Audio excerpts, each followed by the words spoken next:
Welcome back to the No Ordinary Cloth podcast. This is part 2 of the conversation with Linda Worbin, continuing her reflections on smart textiles and life. If you haven't listened to part 1, I would highly recommend you listen to it before you continue here. If you have enjoyed part 1, let's dive right back in to hear more from Linda. How would you prepare students? I mean, we're sort of teaching them these new possibilities through their masters, even their PhD, and then sending them out into the world. How do we prepare them, not from that technical textile and smart textile perspective, but to manage this relationship of working with the industry? What would your advice be to them? I think that is something that is super important to discuss more because the journey I'm on have brought a lot of new insights to the teaching and the knowledge building and the industry, and also from on a much larger scale. It's not, I think, of course, that have to do with life also. I'm getting 50. I so like, yeah, it's also about living life and getting Yeah. the experience from life. But I think it's also about moving from individual ideas and to lift it to a more collective idea, to see it as something influencing the whole society. So it's about how to prepare students for the industry can be improved a lot. And I think the dialogue between industry and the universities, it's important to be that it's there, but of course the students also should have the freedom in the university. But one thing is to work more together. I think in design education, quite much is about working on your own, developing your own. Of course, you need to get to know yourself and your expressions, and that is really important. But also to be able to work together with others to move a bigger intention is probably something that could be deepened, or that I wish I had been contributing with much more when I were in the university. And because it's now 8 years back. Yeah, but now you have the experience from the industry side to then go back to the university to be able to drive that better because you've been on the other side as well. So you know what the expectations are, you know what's possible. Yeah, that is something I also work a lot with, being in the industry to build on the industrial relation, and also with material research and, yeah, material science, and to see how we can prepare the industry and also make them part of also setting the agenda going forward. So it's not about really applied research where you get like a certain task. This is a specific problem. We need to find a solution for this, but more to start to share also more long-term goals and create dialogue so we could move things forward together, really. Because like we are here, we have one world, we are here together. We need to find ways. We cannot like be we and them. Like we really need to find ways of seeing that, oh, we are here in the same in the same Yeah. uh, we have the same resources, we have the same responsibilities in going forward, and the fantastic chance to improve things and have fun at the same Yes, time. Yeah. absolutely. Yeah. Yeah.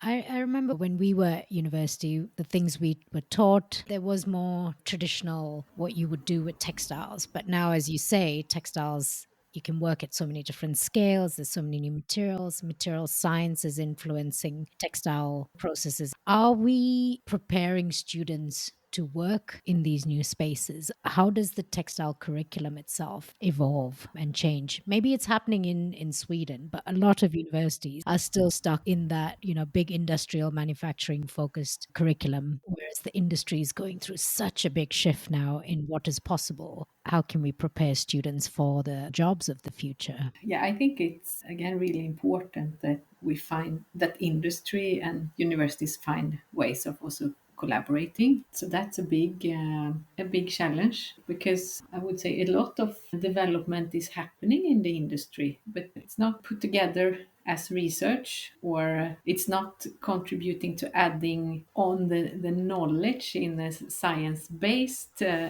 way, but still it's knowledge that is built, but it's about also how we share it. So I think we need each other, or they need each other, both education and industry. Yeah, and I think it's a good, and it's in Sweden. It's also happening because the industry is represented in the boards, educational boards, to give feedback and so on. So it's a good system, and I think also for funding, the industry is of most of the time present.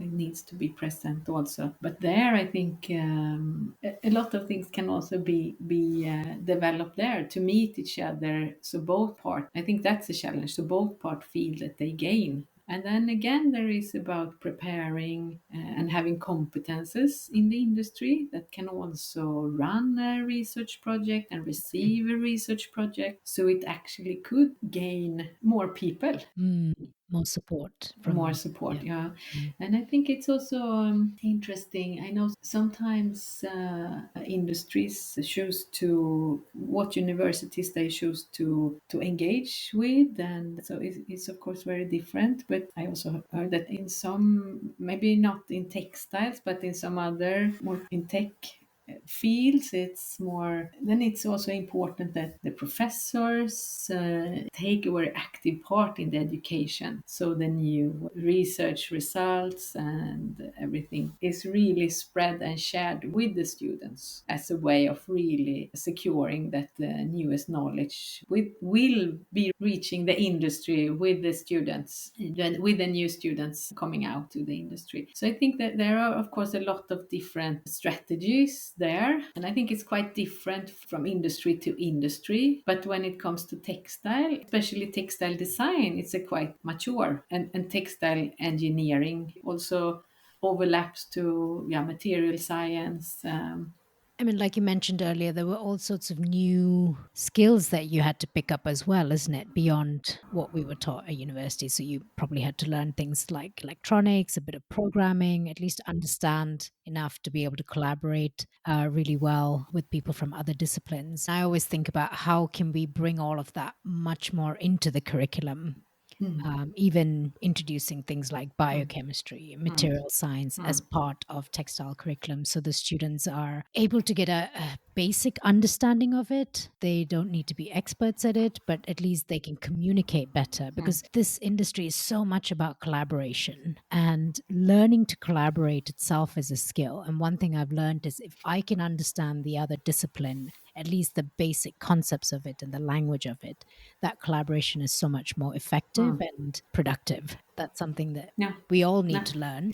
And we've had to sort of learn and pick it up and learn through mistakes mm, and all of that. But I think mm, it's something that universities could do better at, mm. in building partnerships and collaborations with people from other disciplines, completely different Yes. spaces. I think sometimes you really need to go down in your field and in a topic, but just as important to just go across. So you need to do both, because otherwise it will be maybe too conservative, or it will not move, and you need to bring in the present and work across. And I think that is a good thing with, for example, the program at the Swedish School of Textiles, where are really open for bringing in also other disciplines. You could like overlap a bit, and of course they need to work a bit more to deepen their textile knowledge, but that it's worth it, because it will also, those students will also open up the field and expand the field of textiles, instead of just carrying on a tradition and passing on a tradition. That is beautiful and that is needed, but we also need to bring in the Mhm. unexpected and the expected from our time to make it relevant in our time. Is there a creative process that you go through when you're doing your textile projects, even just an artwork? I'm just curious about your creative process, if you can share about that. I get really inspired by materials in my hands. I'm really like a doer in that sense. I like to let the material lead me, and maybe put up a framework or and have a question. But what I have also now, when I work professional with textiles and for the industry, also feel that I need to have this more open space and creative space for myself. So I have the last years I have been working more with ceramics, and there I have more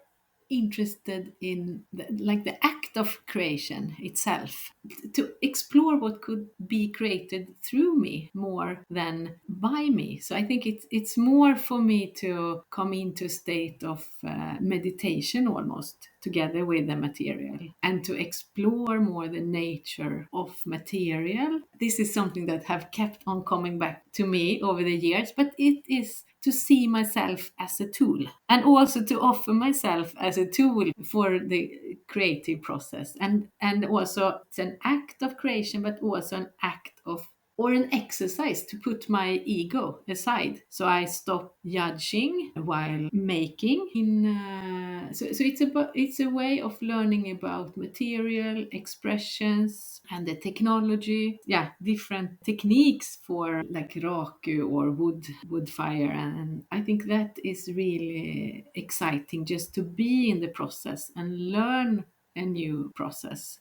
It's something quite meditative over it, and it's also makes me yeah, so overwhelmed about the nature of a material. I think it's to find its inner quality and the messages that is there. Yeah. Oh, it's beautiful. I think I see the journey that maybe you and I have had over the last 20 years as a bit of an adventure. We didn't really know where we were going with it, but we were excited. We just kept moving forward. But there were times when it's not as beautiful as it sounds. Like when you talk about an adventure, it's like, oh, it was such a wonderful adventure. It was hard. You didn't know what you were doing. You get lost.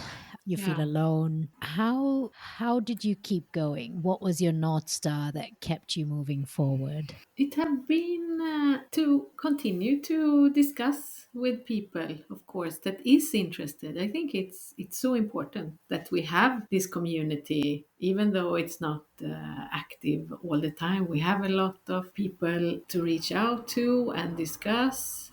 Maybe we could have also used or helped each other even more over the years. I'm thinking about, but maybe we were also a bit occupied by life that happens here. Then you move on, but I think that is one thing, to come back to the energy and feel and understand the energy that you get from other and that you give others. I think that is really magic when that happen.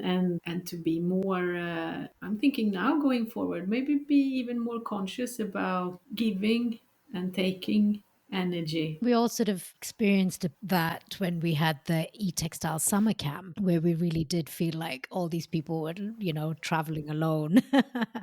We got together for a week and then we really just shared and learned from each other. And yeah, those were lifelines for me because especially, I mean, early 2000s, when I went back to India, it was such a struggle to even believe anything was possible because I Mm. just didn't have any community around me and it felt very lonely. But to be able to find points, like when I came to work at the university in Sweden, to find people who were on that journey as well, and who were going through similar highs and lows. Also, I guess it's part of going on an adventure is that you end up with scars, and you Yeah. you carry those scars with you, but they've also taught you things. I don't know. What would you say? Can you look back and see some scars from this adventure, and what have they taught you? Yeah, but absolutely there is yeah, I think it's maybe a lot about expectations also, to be clear about it and have more clear roles. When I think we were because we were a team of pioneers within this, and then I think it were so natural for us, and it were we created everyday relationship to smart textiles. And then we when we came out in the world, we still or I think I had that view upon that. Okay, yeah, but smart textile, that it's very clear, it's this and this, you can do that, you can just and then it's like you just come down in it's like a bit playing a different game. Yeah. Yeah. Yeah.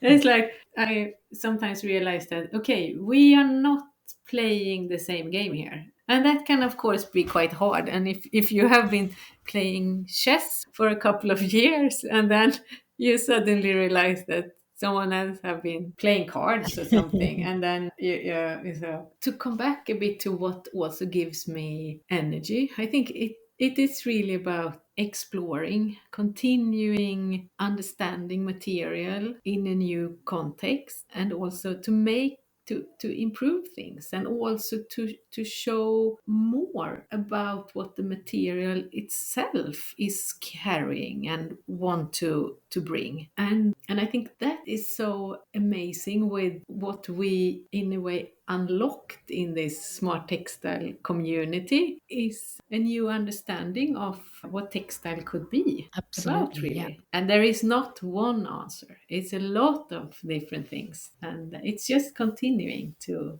shape. Mm. We've sort of reflected a lot over the last 20 years. Now, looking forward, what would you sort of envision the future to look like over the next 20 years? Yeah, after having these really great discussions, not only today but also the pre-discussions now with you, is I feel that yeah, but there is so many things to do on a higher level. I think it's a lot about finding new ways for industry and university, both on their own, but also together, to find ways forward together. And institutes also, of course, because the knowledge as we know it today is also changing, and how we share knowledge and how we build knowledge and what we think is knowledge. So I think it's a lot of exciting things that needs to be revisited, really, to find a good way going forward.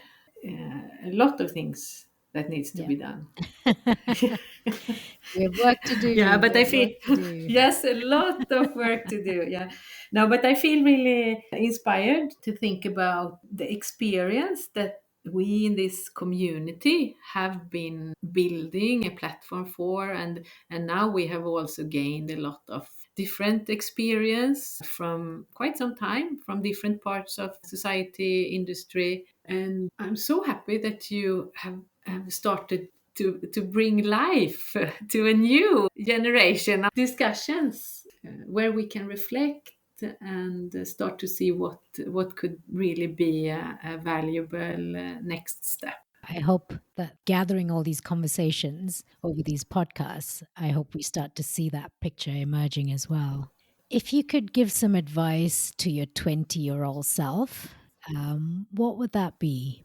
To have fun, refill the energy, do things that gives you energy, and trust your ideas. And no more your ideas, share your ideas, and also trust your curiosity more, to let that lead you to share more, and also continue and follow the curiosity. That can never be wrong. Oh, I love that. I guess that's a mindset, isn't it? No matter which field you're working in textiles or smart textiles or whatever, it's a mindset of that curiosity and trusting that. Yeah, I absolutely. As we talked about before, also to collaborate more with others. I think when I were 20, I were more. Yeah, of course, it depends on the educational system and society, but more towards individual results, of course, contributing to society and the bigger picture. But I think today, if I could give an advice to myself when I were 20, that would really be to also to work more together with others, to bring more to the community. And I think that is also one reason why I decided also to step over to industry from being at university. I felt that at the university, I've been in a fantastic journey, establishing a quite new in the beginning building, being a part of contributing to building a foundation to the design research at the Swedish School of Textiles in Borås, and then also daring to step out and go to the industry. There I also first I were thinking I should step back. I didn't have really a clear idea that I should continue in the industry, but I also felt that no one else were giving that as I could give, even though I personally felt quite frustrated from time to time because it's not the easy shift. But I felt that I were maybe not always wanted, but I were needed. Yeah. I love that. Like yeah, and then I felt, but at the university there is so many people that wants to be there and have, it's already there building up this, and it's just rolling and it's just happening. But on the industrial side, I know that both of us have also experienced and really been working really hard in moving Mm, things or suggesting things, and trying also to share our experiences from Smart Textiles and visions, of course. And not so many of us are there. So I also felt that, yeah, but I think actually I will do better. In the long run, it will probably be more needed to have me here than at the university. And I thought that I've just started here. I haven't moved anything in 2 years. And then I better just continue and see if it's possible. So that is also a bit giving me energy to actually find ways to clear a really messy road, or no, there area where there is no road, and just find out how to get through. Of course, you can. It can be hard on the way, but it's also important that some people bring in those new perspectives that we can question and suggest alternative ways of doing things going forward. so I know we talked about a lot of your work and reflection. I was wondering if we could kind of go back to just your early days as Linda, as a young girl. I've known you for 20 years, but actually know very little about where you grew up, what life was like, and what you enjoyed doing as a young Yeah, I'm teenager. born in Skövde in Sweden. It's between the two big lakes, Vänern and Vättern. I have a brother. Yeah, I grew up with my brother and mother and father. And I also have still today. Yeah, I have to say this in English. yeah, yeah.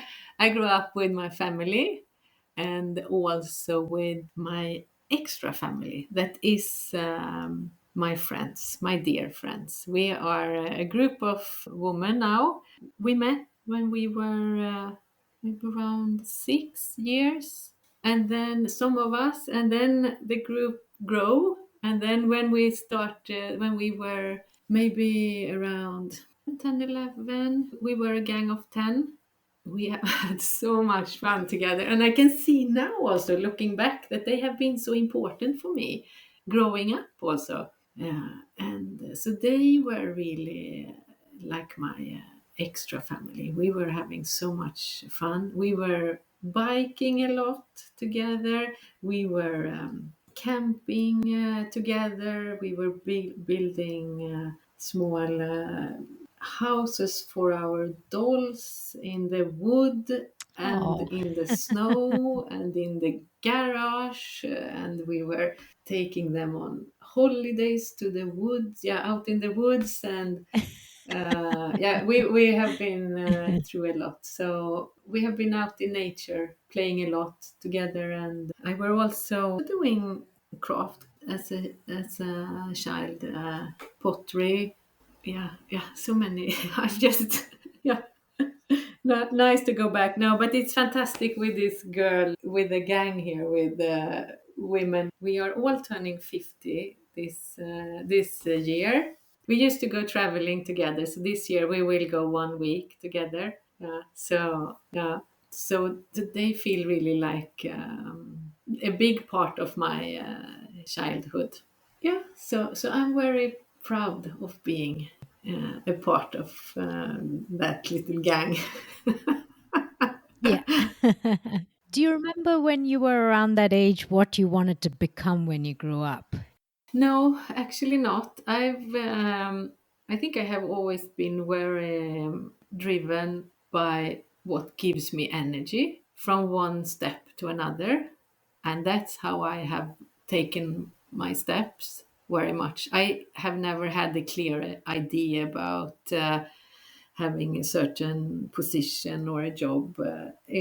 It have been more about following what have given me inspiration. And I remember we had some support in school that were there to help us and guide us in what we should study. And I remember this guy. He were like, I said that I want to do something more creative. I want to create things and paint, photography, and he was looking at me and like really tired and like, yeah, you will never earn any money if you go into that direction. Don't do that. And my parents were also like, no, but maybe you should do something more ordinary, something that you could get a job after. And I didn't really understand what they meant. But then my parents were also very much encouraging me to, or maybe that was not encouraging. They were just saying that, yeah, but you always do what you do anyway, depending on Yeah. what we say. So that will sort Yeah. itself out. So they were Yeah. so no, so I did. Yeah, actually, now looking back, I think I were quite brave, and I followed that direction that gave me energy, and where I felt joy, and where I felt, yeah, I could learn things and understand the world in my way. So I think that's important to follow what you like to do. I think that that's the biggest gift you actually could get, to feel joy and curiosity and this overwhelming feeling of being like amazed over something. Yeah. I had a very similar experience when I finished doing my undergrad in textiles. I knew all I wanted to do was textiles since I sort of first experienced it at 16, started making textiles and teaching myself. So I finished my undergrad and I was like, yeah, I want to be a textile artist and, continue my work. And I went up to, he is actually a textile collector in Bangalore, really well known. I was quite nervous to go meet him, but he was kind enough to give me an appointment. And I told him, yeah, I want to be a textile artist. And I know you collect art. And, what is it like? I was just wanting to understand the space. And he said exactly the Hmm. same thing. He listened to me and he said, you're never going to make any money in this industry. So don't waste your time. You study textile design, go work in a company, make design, stick to that. This is not worth pursuing. And I remember feeling so crushed because if anyone should encourage textile artists, it would be someone who collects Exact. textiles. I thought. Yeah, and of course, I mean, all of this happened in India, where I didn't really have anyone else around me who were textile artists. So I was like, oh, maybe this is not possible for me. Maybe it's only possible for people in another part of the world where this is supported. And I remember being really, really sad Yeah. that day and just feeling lost. Everything I've wanted to do, someone just told me was just pointless. And then I think I kind of sat there for about 2 days, but I was like, chuck it. I Yeah. really want to do this. So I'm gonna Yeah. figure out a way. I don't know how. I don't know if it's gonna make me any money, or I don't know what the path is. I don't know who to speak to, but I want to figure this out and I'm gonna just go for it. And it's just been one step in front of the other, trying to figure out where this curiosity would take me. And I could never have imagined the journey, that I've taken, and the people I've met, the things I've done, could have never imagined was possible. I just took one step at a time. And I think that's what we all do, isn't it? We Mm. follow that curiosity. We need Yes, to trust that. Even when people around you are saying, this is exact. not making Ah, sense, do something yeah, else. You got to trust that and keep moving forward, because that's what really yes, gives you that joy and energy yeah. to put your Mm. next step forward. Yeah. So I Yeah, oh, it's understand. so nice to hear that you had so similar experience. Yeah. And from Yeah, such different yeah, parts of the world and cultures, we yeah. still have very Mm. similar journeys. Yeah. Mm. Old men leading young women. No, no. Yeah, yeah, I know. They They- mean well, but yeah, yeah. I know another thing that gives you a lot of energy is nature.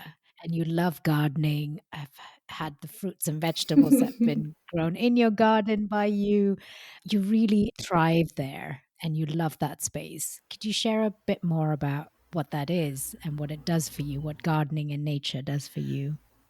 I think I can really be myself there in that sense. I could just, it's almost like going into a flow or meditation, just to be surrounded by the interesting, beautiful shape and see how it changes and grows. And I really like all the seasons in the garden and in nature.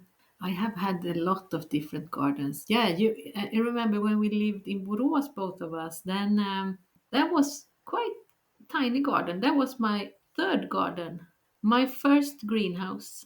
And I remember when we bought that house, I started to cry because the apple tree in the garden was actually what I were most happy for. Because it was such a beautiful tree. Signetilish is the name of the apple, and it's such a nice apple also. But a really old apple tree, and my daughter could and she had a swing in it, and she could climb the tree, and that was a beautiful apple tree. I really love to be close to the things that is growing. It gives me also so much energy. And for many years, I was thinking that, oh, I would really like to do a project where I can be outside in the nature for a year, so I could explore the seasons and the day and night much more. And then I was like, yeah, but I'm stupid. Why do I need to do a project about everything?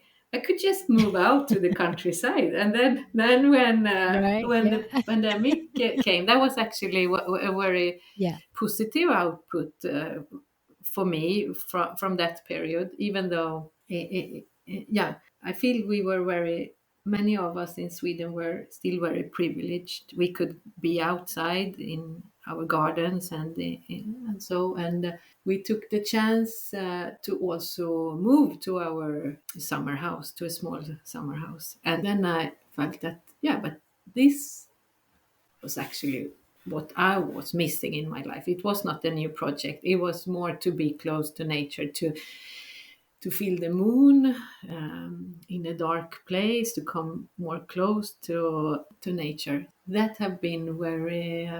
It's actually quite overwhelming still, but and it feels so strange. It's such a small thing to do, just to be out in nature, maybe. But I feel. Yeah, gardening have always been special for me, but also to move out to the countryside and feel the rhythm in a new way have been really amazing. So now I dream about a small walnut farm. Maybe there will only be a couple of trees, but Yeah. What do you have growing in your garden right now then? actually, we are just in between. So we have sold our old house, and we are just about to start a new garden. And so for the moment, we are renting a place on a little farm. So it's really great. So we have just started to plan for a 200 square meters vegetable garden. So we are a group of people. So we will do it together. And I have also planted two walnut trees here together with the owners. So I want to leave some good memories after me, and I can come back in the future and pick some some nice nuts here. Any reason that it's walnuts? I'm Yeah, but it curious. gives a Okay. beautiful shadow under sitting underneath a walnut tree. It gives a fantastic shadow, I think, and especially here in Sweden. It also have an amazing smell during summer, and I think the nuts it's a good protein source for Sweden. It's so nice. So I'm trying to find a good species for this climate soon. So that's what I'm reading about and planning now. I really love trees and to eat also the fruit. It's great, and also to share that with others. I think that's also fantastic. You're a textile maker and you create meaning and expressions through your work. Is there any textiles or clothing or fabrics that hold very personal meanings or memories for you? It doesn't have to be something you made, but that's really valuable to you. If you could share about Yeah, that. but of course, I think textiles do communicate a lot of memories with me. And yeah, over the years, my grandmother learned me how to weave. So, of course, that's been very nice. Yeah. Actually, I got her loom, and the interactive pillows were woven on her hand loom. Yeah. Yeah. So Oh, that was so really? nice. Yeah. Oh, that's amazing. Yeah. Yeah. She learned me how to weave a very traditional this rug with beautiful patterns. And back then I was a student, and then I remember I spent some weeks in her house that summer to learn, and then I ran out of material, I ran out of money. So I collected all the like plastic waste in her house. That was, so I thought I could just practice on whatever I can find in her house. But this is over 25 years, but no more. So I haven't really kept things. I have moved quite a lot, so I have been a bit, yeah, learning to let go of things also, but still I have the memory of it. And I also have my mother had saved all my clothings from growing up, and then yeah, then when I were around maybe 24 or something, she came, or my father came with I don't know how many boxes, maybe 20 boxes. And I was like, what to do Oh with my this? word. It's like all the, yeah, all Yeah. the synthetic material were and the cut were just falling apart through my fingers, and some were like, ooh, really fragile. But I did actually a short draft, a stop motion of that, so I could see myself. I should show you one day. Me growing up. It's a really like that was before digital cameras. So it's really, but I actually translated it just this winter to digital format. Yeah, I will share it with you. Oh, Linda, I'd love to see Yeah, that. I That's would love to share fantastic. it with you. Yeah. So that's a bit of my memory. So that's a very it takes. And then when I see the pictures now, I can really feel the textile material, the structure, and how it felt to the body, and so Wow, it that's yeah, beautiful. it creates really strong memories in me. Mm. I'm so glad your mom did that. I was more a bit angry of her, but I was like, "Why come with all this? What should I don't have where to put this?" And I was like, "You could have given this to other kids that could have carried it instead of it's like just falling apart." But it were a meaning probably. Mm. But yeah, it meant so much to her to True, see yeah. you grow, and each as you grew, she couldn't hold on to you Mm. as a baby or as an 8-year-old, a 10-year-old, but this is what she could hold on Oh, to oh, of you, right? that's I beautiful. think. I never thought about it in that way. Thank you. Yeah. Oh, that's nice. Wow. I know I've asked you a lot of questions. Is there any questions that you wish I'd asked you, or is there anything more that you wanted to share? I'm just so happy that you asked for this chat, Millie. I feel it really inspired to revisit our past. Yes, absolutely. Yeah. I'm really happy for bringing those memories up to life, and it feels really good to revisit today. Huh? So curious to see what can come out next. When I imagined creating this podcast, Mm. this is the Mm. conversation I had in mind, and I'm so happy that Uh, we made that happen. oh, Thank you, Linda, for your time and just sharing so mm, openly and honestly. I think meeting you as part of this journey I've been on has been, yeah, most mm, amazing thing. oh. I do wonder if you, so this is something new I'm trying out, if you would like to leave a question for the next guest that I'm going to invite on the podcast. I don't know who that is. I'm not going to tell you who it is, but is there a question that you would like to ask the next guest? Wow. Yeah, without knowing what guest there is. Ah, interesting. No, but I would be curious to know also what that person think is the most unique thing that he or she could contribute with from where that person sits today. I like that question. Well, hopefully you listen into the next Sure, I episode to will. find I out the answer. will. Oh, Oh, Linda, it's been such a joy. Honestly, I wish I could just give oh, you a big hug me right now. too. Oh, I've enjoyed it so much. And hopefully we can continue these conversations off the episode and the podcast, but, continue our journey together and see what the next 20 years brings up for both of us. looking so much forward, Millie. Hope you enjoyed meandering with us through our experiences and reflections on smart textiles and a bit of life. Of course, this was just a slice of our reflections and thoughts, but I hope it was insightful for you. I still sometimes pinch myself today because I can't believe it has been 20 years since some of us have started exploring this field. It feels like it was only the other day that I first met Linda. And as you've gathered from this episode, we both feel like there is still so much more for us to learn and do in this field. But it is wonderful to be able to pause and step back and look at the ground that we have covered and also begin to think about what we need to do next.